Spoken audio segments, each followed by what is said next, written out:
so this is, as the training of the state literally coming in and telling me. So no, you could tell it because other people there would talk about it. But no, I would just have to submit their application with the I-9 form. It was very simple.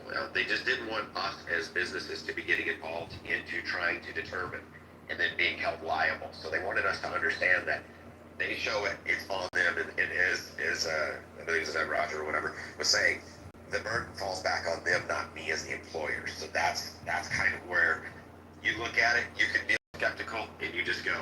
And in the area that I was at, it was a very, very strong area for a lot of illegal immigration, and meatpacking plants continuously getting raided.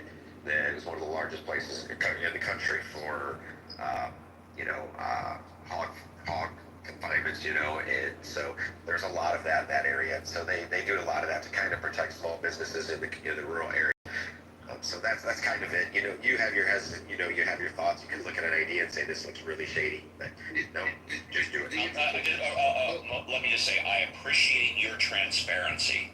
Yeah, I think the importance of requiring documentation, it extends outside of just this issue. I was listening to Elon Musk talk about some of the Doge requirements that they were putting on entities that were requesting federal funding, where all they did was change the requirement where you had to, if you were requesting government funding, you had to present a receipt.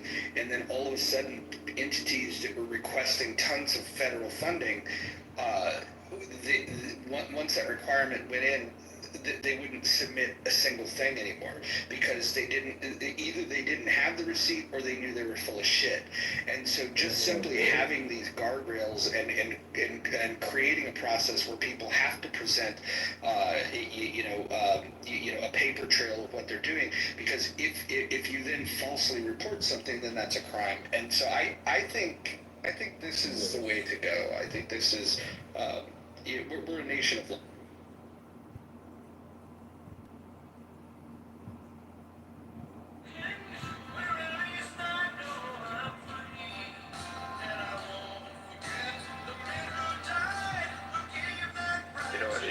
Just to touch on the topic, it's like, are we going too far, as a country? Well, we have to look back, and what's the root of the problem? Is we didn't do what we were supposed to, which is, like Roger said, uphold the law. And I'm sorry, any politician, any law enforcement officer that violates their duty to uphold the law, there should be no ifs, ands, or buts about it. They should be removed from their position, because you're taking an oath. We are expecting our law enforcement officers, our politicians, to be held to a higher standard. But if you look, they're held to a lower standard at every cost.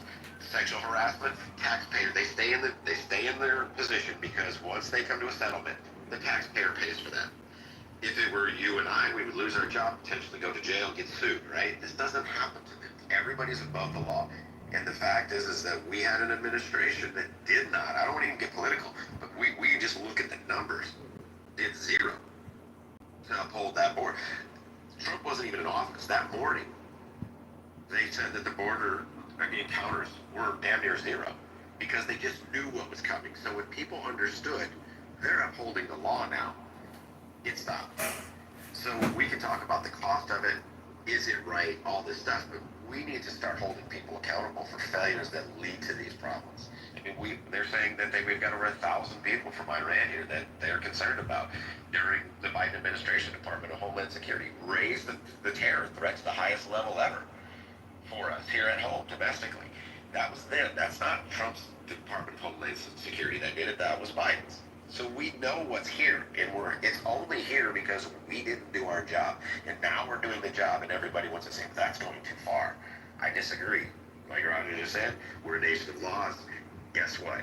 Uphold the law. We're all accountable for that. They don't get to choose in your neighborhood. Well, we're not going to go ahead. We're not going to write up anybody for selling drugs anymore just because everybody's doing it. No, they still arrest people for it. You can't let some people break the law about it and then others, get away with it.